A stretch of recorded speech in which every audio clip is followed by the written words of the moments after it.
हो रहे हैं। विभूति राय सर, आपका रुख करना चाहूंगी।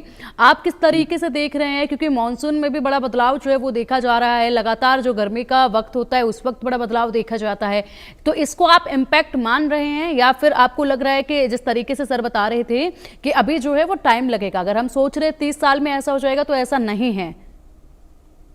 बयानी जी मेरे अग्रज हैं, परंतु मैं उनकी इस बात से सहमत नहीं हूं, क्योंकि पूर्व के जो आंकड़े हैं और उसके ऊपर जो स्टैटिस्टिकल मॉडलिंग की गई, तो उसके हिसाब से जो गति होनी चाहिए टेम्परेचर बढ़ने की, उससे कई गुना ज्यादा गति पाई गई।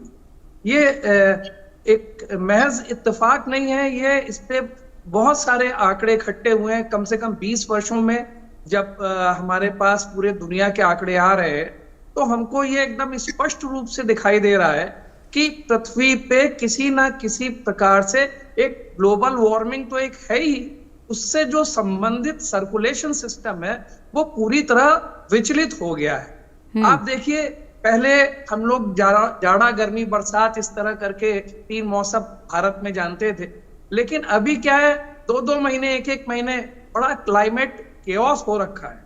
और इसका कारण ये है कि ये जो जितने भी हमारे मॉडल्स हैं, अर्ली वार्निंग सिस्टम जिनको कहते हैं, वो एक विशुद्ध हमको एक मॉडल नहीं दे पा रहे हैं, क्योंकि प्रति वर्ष तरह तरह के विभिन्न प्रकार की स्थितियां ऐसी बदल रही हैं पूरे पर्यावरण में, पूरे जो पृथ्वी का एटमॉस्फेरिक सिस्टम है, कि साइक्लोन्स बढ़ रहे हैं, उसके साथ जैसे ग्लोबल वार्मिंग आपका जो विषय मुख्य है इस समय, कि ग्लेशियर्स का पिघलना। ग्लेशियर मुख्य रूप से 3 कारणों से बनते हैं। एक उनमें से एल्टीट्यूड है, दूसरा लैटिट्यूड है, और तीसरा कोई लोकल कोई फिनोमेना हो जहां पे कि ये ग्लेशियर फॉर्मेशन होता है, खास करके उत्तरी कनाडा के क्षेत्र में। तो जो ग्लेशियर आर लाइक, जैसे थर्मामीटर में पारे की लकीर होती है कि हमें टेम्परेचर पता चल जाता है, ग्लेशियर से हमको वही समझिए पारे की लकीर जैसे पता चलता है कि पृथ्वी का टेम्परेचर किस ओर भाग रहा है, और इसकी गति सामान्य से बहुत ज्यादा है। यानी कि ग्लेशियर का पिघलना ये अपने में बड़ी एक चिंतादायक विषय है, और इस पे पूरी दुनिया के वैज्ञानिक लगे हैं। भारत में भी बहुत इस पे कार्य हो रहा है। इसके लिए अलग department of science and technology का एक प्रोग्राम है ग्लेशियर्स के ऊपर। और हमको जो समझ में आता है वो ये कि शायद ये जो कारण है, इसमें कहीं ना कहीं मानव का जो एक इंडस्ट्रियलाइजेशन के कारण। बिल्कुल सर, विभूति सर, इसी पर पूछना चाहूंगे कि आप बता रहे हैं कि सरकारें अपनी नीतियां जो हैं इस पर काम कर रही हैं, नीतियों पर काम कर रही हैं, और जो इंफ्रास्ट्रक्चर लगातार बढ़ रहा है वो भी एक बड़ा कारण है। तो निर्माण कार्य जैसे कि 4 धाम रोड है या फिर टनल प्रोजेक्ट्स हैं, और इसी के साथ ग्लेशियरों के लिए ये भी तो खतरा बढ़ते जा रहे हैं, क्योंकि पहाड़ों पर जिस तरीके से लगातार काम हो रहा है, टनल बनाए जा रहे हैं, जो प्रोजेक्ट्स लगातार खड़े हो रहे हैं, वो भी तो एक मुख्य कारण है। तो सरकारें नीतियां तो बना रही हैं, लेकिन एक तरफ ये प्रोजेक्ट्स भी चल रहे हैं तेजी के साथ, तो कैसे इनको कोऑर्डिनेट किया जाएगा? देखिए, ऐसा ये भारत एक बड़ी जनसंख्या वाला देश है। अगर पूरी दुनिया की जनसंख्या 7 अरब लोग है, तो 1.4 अरब लोग भारत में रहते हैं। और यहाँ पर पूर्व में क्योंकि विकास नहीं हुआ, तो अभी जो भी विकास हो रहा है उसकी तरफ हम दृष्टिगत हो जाते हैं।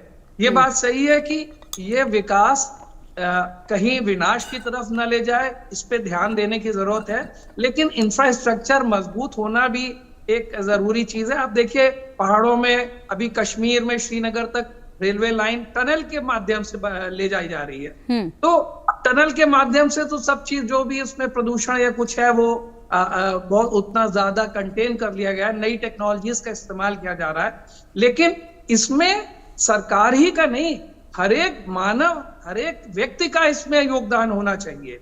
जिस तरह से हम मकान बनाने के लिए शहरीकरण होता जा रहा है और हम पेड़ काटते जा रहे हैं, देखिए मुख्य रूप से टेम्परेचर का बढ़ना, उसके लिए मुझे ऐसा लगता है कि जो जंगलों में आग लग जाती है, या कई बार ऐसा होता है कि हम बहुत ज्यादा पेड़ काट देते हैं। शहरी जो ध्रुवीकरण हो रहे हैं उसमें अभी देखिए बेंगलोर का एक ताजा एक है जिसमें हजारों पेड़ों को काट दिया गया शहर के बीच में।